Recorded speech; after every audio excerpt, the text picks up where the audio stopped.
Terceiro conceito, né? Terceiro ponto para a gente levar em conta. A realização da missão ela é compartilhada e delegada. Compartilhada e delegada. O grande pastor tem subpastores, não é? E ele delega o cuidado das ovelhas. E aí traz a experiência de Pedro. Lembra quando disse, Pedro, amas-me? Pedro, amas-me? Cuida das minhas ovelhas. Cuida das minhas ovelhas, não é? E o que fala a revelação? Que essa era uma obra que Pedro não tinha experiência. Ele tinha experiência de pescar peixes, não é? Mas ele não tinha experiência de pescar seres humanos. Diferente de pescar o peixe, que é um ato relativamente violento, né? É um gancho ali, né? Que espeta na boca do peixe, não é? E certamente dói, né? Traz sofrimento. Não é? Para cuidar das ovelhas, não é? Para ser um pescador de homens, não é? Exige grande cuidado, ternura, paciência e perseverança. Outra vez, desenvolvimento da natureza amorosa. Exige grande cuidado, ternura, paciência e perseverança. Pedro não estava preparado. E como que ele se preparou? Em um processo de aperfeiçoamento, indo em busca da ovelha perdida. E refletindo, aprendendo a refletir, não é? A imagem e semelhança de Cristo. Não é? Somos subpastores, não é? Que trabalham ali. Né? Esta obra convidava Pedro e os outros ministros a ministrar a crianças e jovens, aos novos na fé, aos ignorantes, abrir a escritura, educá-los na utilidade e no serviço de Cristo. Pedro não estava apto para isso, para compreender a importância dessa obra. Então, no ministério de Jesus foi ajudando os discípulos a entender o que era importante, o que era significativo. Tinha doutrina? Tinha as profecias? Tinha. Não é? Mas o que era ali, tratar aquelas crianças, tratar aquelas senhoras, tratar aqueles pecadores, né? Com bondade, com paciência, com ternura, com caridade. Né? Bom, como é que se faz isso? Não é? Olha que interessante, como é que a igreja vai refletir isso? Então a igreja precisa de homens, de membros da igreja, que possam administrar recursos humanos. Não é?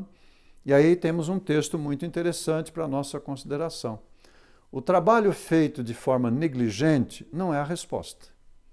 Nós necessitamos na igreja de homens e mulheres, naturalmente, é uma linguagem que é colocada ali, não é? Necessitamos na igreja de homens que tenham habilidade para desenvolver-se no setor de organizar e prover trabalhos para homens e mulheres no campo da libertação das necessidades. E na atividade pela salvação das almas de homens, mulheres, jovens e crianças. Viram? Duas coisas, né? Necessitamos de pessoas na igreja que tenham habilidade de desenvolver no sentido de organização e provisão de trabalho para os membros da igreja, não é? Em duas áreas. No campo das necessidades da humanidade e na atividade pela salvação das almas dos homens, mulheres, jovens e crianças. Então você tem aí a parte de social, a parte da saúde e a parte de evangelismo. Dá para perceber ali? Como que as pessoas vão ser libertadas das suas necessidades naturais ali? Através da obra social, da obra de saúde. E vem, então, o evangelismo para levar a mensagem de salvação.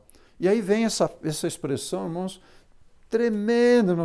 Olha, preste atenção nisso aqui, falando de administração eclesiástica. Né?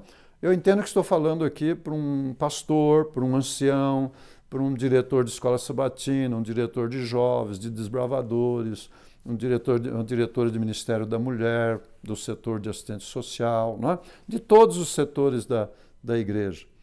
A menos que haja os que estudem meios de aproveitar o tempo, a força e o cérebro dos membros da igreja, grande trabalho que poderia ser feito vai ficar sem fazer. Grande trabalho que poderia ser feito. Mas para se fazer esse grande trabalho, é preciso planejar, é preciso organizar, é preciso administrar. O quê? O tempo, a força e o cérebro. Não é? Então, tem que ter pessoas que agora vão sentar, uma pequena comissão, um pequeno grupo, né? E vão pensar quantos membros tem a nossa igreja, quais são os talentos, as habilidades deles, não é? Quanto tempo ele dispõe, ele pode dispor, quanta energia ele tem, não é? Quanto que a gente pode aproveitar disso para o reino de nosso Senhor Jesus Cristo, não é? O cérebro. Como que o membro da igreja aproveita o seu tempo, a sua força, a sua inteligência lá no local de trabalho? Como que o jovem estudante da igreja ele pode ocupar tempo, sua energia e sua inteligência lá no local de trabalho? Ou lá na escola onde ele está? Não é? Então, olha para isso, irmãos. Isso é administração. Isso é administração. Tem que escolher pessoas, vamos voltar aqui porque isso é forte, né?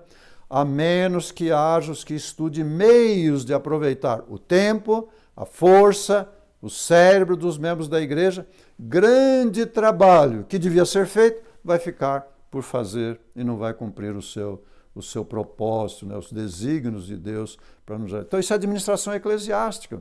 E a administração eclesiástica tem que ver especialmente com recursos humanos. Recursos humanos está ligado com o quê? Com tempo, com energia e com inteligência e sabedoria, né? Olha aqui falando assim da igreja, né? Ao trabalhar em lugares onde já se encontram alguns na fé, vamos dizer, um bairro que já tem ali 3, 4 famílias que moram ali, está querendo estabelecer uma igreja, não é? Aí sim, ao trabalhar em lugares onde já se encontram alguns na fé, o pastor ou o líder da congregação deve não tanto buscar a princípio converter os incrédulos, mas exercitar os membros da igreja para prestarem cooperação proveitosa. Olha que interessante, vai abrir uma nova congregação, quantas pessoas vão para lá, não é? Então, antes de buscar a ovelha perdida, precisamos acertar entre nós. Não é? Aí você vai acertar o quê? Quais são os recursos que nós temos? Quais são as habilidades que tem aqui? Não é? Quais são os talentos que podem ser convertidos em dons? Quantos vão se envolver nesse trabalho? E se exercitarem, se organizarem e depois avançar para buscar a ovelha perdida. Isso é administração eclesiástica, administração de igreja. Não é?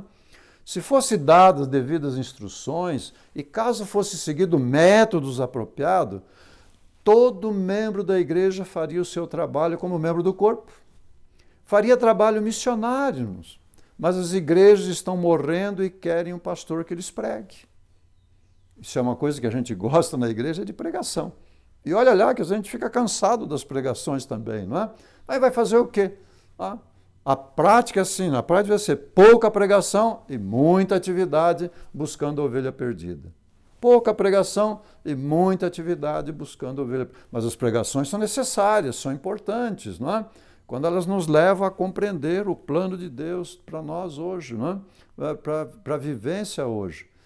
As pessoas devem ser ensinadas a dar fielmente o dízimo a Deus para que possa fortalecer e abençoar, para que os possa fortalecer e abençoar.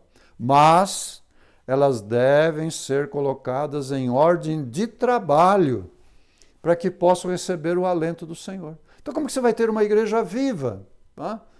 Igreja de atividades, irmãos, de programa, você tem lá meia dúzia lá na frente falando, 2 ou 3 ou 5 e 90% da congregação sentada. E sai dali e vai para casa. Não é? Não, você tem que colocar em ordem de trabalho. Como é que se coloca em ordem de trabalho? Nas 3 áreas.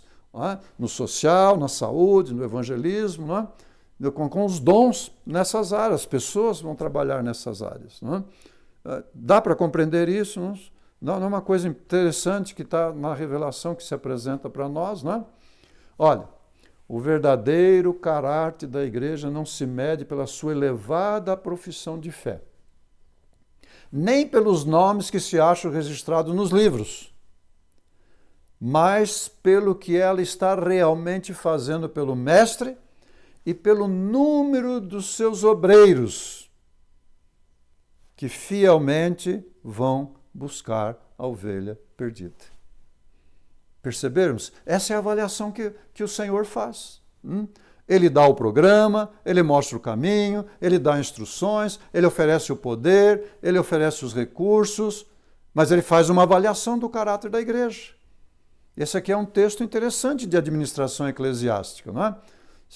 O verdadeiro caráter da igreja não deve ser medido pela elevada profissão de fé, nem pelos nomes que estão no registro do livro, mas pelo número daqueles que fielmente estão fazendo alguma coisa pelo mestre.